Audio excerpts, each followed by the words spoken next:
Imagine a town, peaceful, unassuming, a place where life unfolds at its own quiet pace. This is West Pittston, Pennsylvania. But behind the facade of normalcy, a storm was brewing. This is the story of the Smurl Haunting.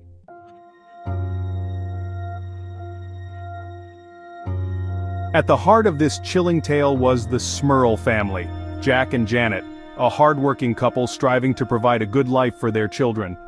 They were a picture of ordinary American life in the 1980s. Life wasn't always easy, but they faced each challenge together, their bond unbreakable. In 1974 they moved into 1426 Chase Street, a duplex that would become synonymous with terror.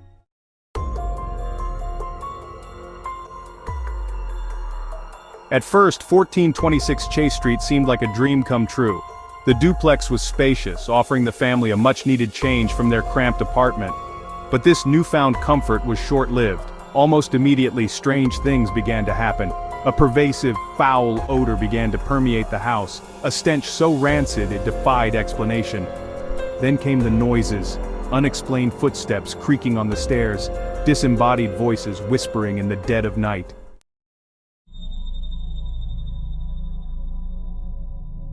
As days turned into weeks, the strange occurrences in the Smurl home escalated. The subtle hints of the paranormal morphed into something far more sinister. A palpable sense of dread began to permeate the house. Nightmares plagued their slumber, filled with vivid imagery of shadowy figures and menacing eyes. The children, once full of laughter and joy, became withdrawn and afraid. The Smurls were trapped, ensnared in a web of fear they couldn't escape.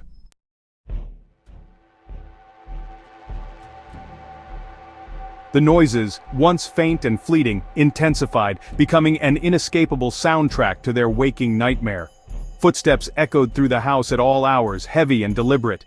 Whispers, barely audible at first, grew louder, swirling around them like a malevolent wind. And then there were the growls, deep, guttural sounds that seemed to emanate from the very bowels of the house. The family huddled together at night, their faces pale with fear, listening to the symphony of terror that unfolded around them.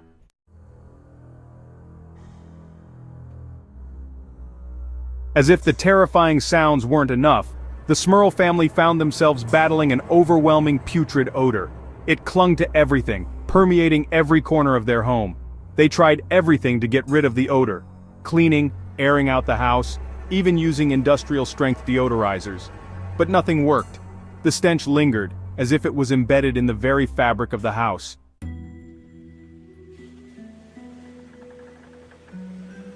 As the haunting intensified, the Smurl home became a hotbed of paranormal activity. Objects moved on their own, seemingly imbued with a life of their own. Doors slammed shut without explanation, their locks rattling ominously. Intense cold spots developed throughout the house, pockets of frigid air that sent shivers down their spines. The house, once a place of refuge, had transformed into a living entity, a malevolent force that toyed with them relentlessly.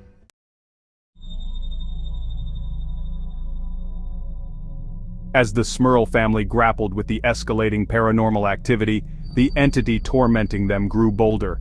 Shadowy figures darted at the edge of their vision, gone as quickly as they appeared. Then, the apparitions began.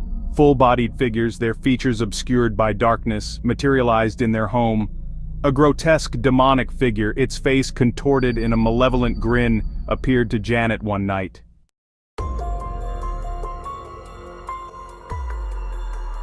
The haunting took a terrifying turn as the entity began to physically assault the Smurl family.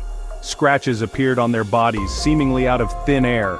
Invisible hands shoved them, tripped them on the stairs, leaving them bruised and shaken.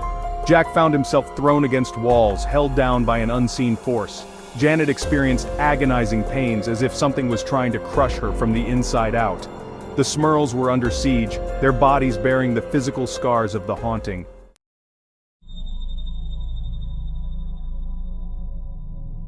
The Smurls, devout Catholics, sought solace in their faith, surrounding themselves with religious artifacts, hoping to ward off the evil that plagued their home. However, the entity defiled these sacred objects in a display of chilling sacrilege. Crucifixes were torn from walls, their frames shattered, holy water evaporated before their eyes, the air growing heavy with the stench of sulfur. The desecration of their religious artifacts was a clear sign that they were dealing with something wicked.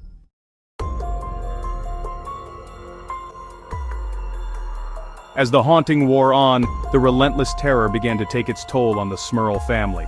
The constant fear and paranoia created a rift between them, sowing seeds of doubt and suspicion. Sleep-deprived and on edge, they turned on each other, their once unbreakable bond strained to its breaking point. The children, caught in the crossfire, withdrew further, their innocence lost in the maelstrom of fear and uncertainty. The once happy home was now a battleground, the entity's greatest victory not the physical assaults but the fracturing of a family's love.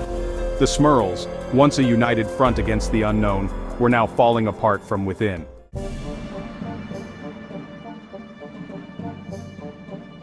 Desperate and at their wits' end, the Smurls sought help from renowned paranormal investigators, Ed and Lorraine Warren.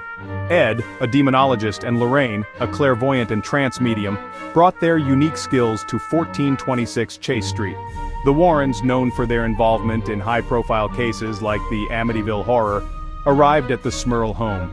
The family, clinging to a sliver of hope, watched as the seasoned investigators began their work.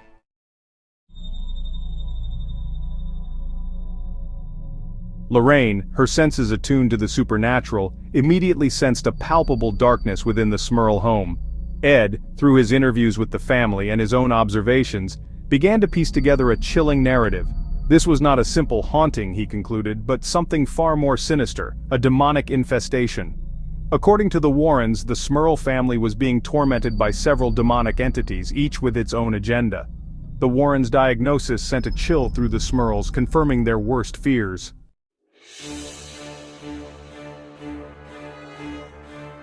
Armed with the Warrens' chilling diagnosis, the Smurls turned to the Catholic Church for help.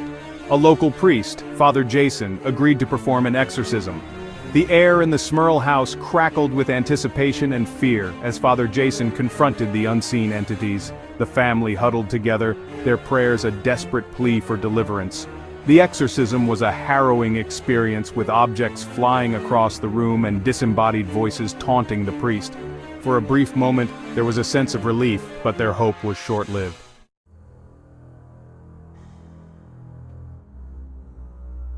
The reprieve from the paranormal activity proved to be fleeting. Within days, the haunting resumed, more intense and terrifying than before. Distraught and terrified, the Smurls reached out to the Warrens once again.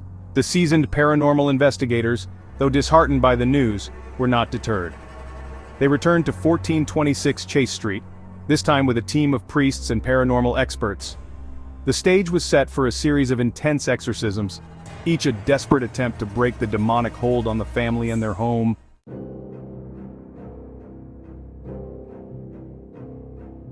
The Smurl home became a battleground for the soul, a place where the forces of good and evil clashed in a desperate struggle. With the Warrens standing by their side, the family endured a grueling series of exorcisms. Priests from across the region took turns confronting the demonic entities. Latin incantations echoed through the house, the ancient words of exorcism, a weapon against the forces of darkness. Holy water splashed against the walls, a symbolic cleansing of the demonic taint. But the demonic entities, deeply entrenched in their home, refused to relinquish their grip easily.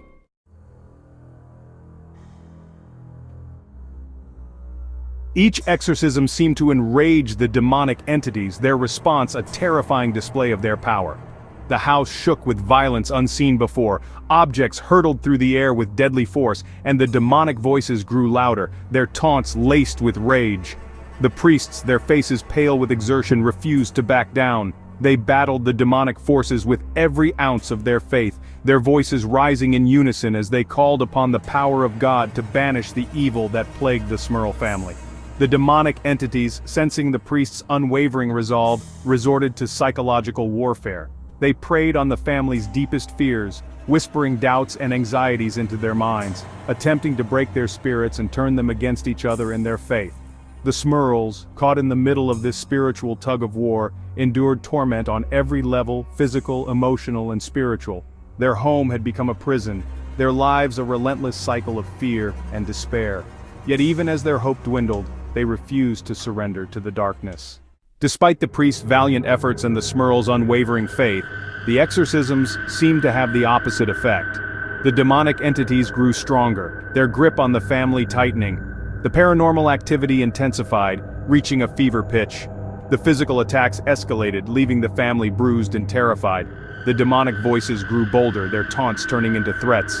The Smurls watched in horror as their home became a twisted reflection of their torment. Furniture moved on its own, walls bled icy cold. The line between reality and nightmare blurred, leaving them teetering on the brink of madness. The family, their spirits broken, began to lose hope. Even the Warrens, seasoned investigators, seemed shaken by the ferocity of the demonic entities. The haunting had entered a terrifying new phase, threatening to consume the Smurl family entirely.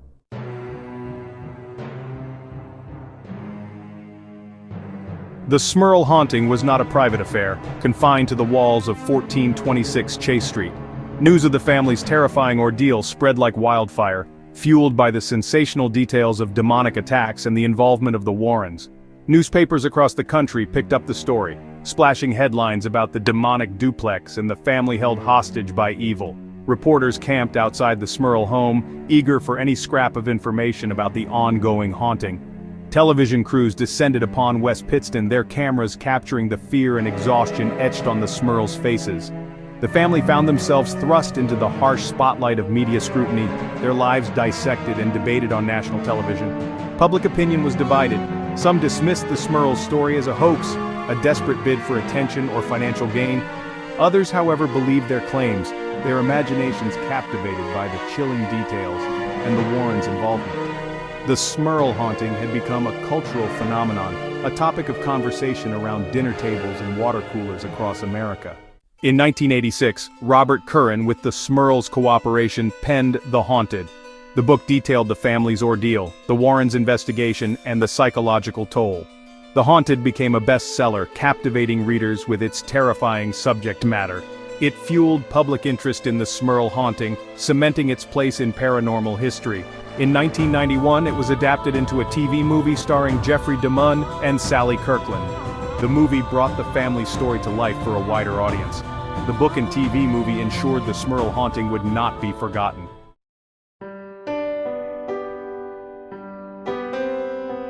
The Smurl family eventually left 1426 Chase Street, seeking refuge from the relentless haunting that had plagued them for years. Though they moved on physically, the scars of their experience remained, a haunting reminder of the darkness that had invaded their lives. The Smurl Haunting, even decades later, continues to fascinate and divide. It remains one of the most highly publicized and debated paranormal cases in history, its legacy a complex tapestry of fear, belief, and skepticism. For some, the Smurl story serves as a chilling reminder that the forces of darkness are real, capable of invading our lives and leaving us forever changed. It reinforces the belief that the unseen world is closer than we think, and not all spirits are benevolent. The case also highlighted the importance of seeking help when faced with the unexplained. The Warrens, though controversial figures, offered the Smurls support and guidance during their darkest hour, demonstrating the need for compassion and understanding in the face of paranormal phenomena.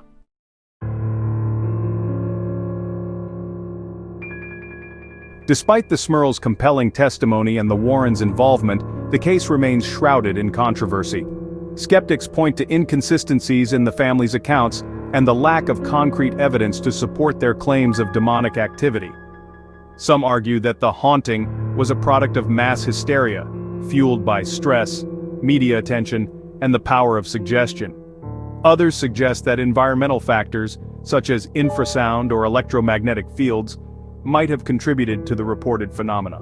The Smurl Haunting, regardless of one's personal beliefs, raises profound questions about the nature of reality, the limits of human perception, and the power of belief itself.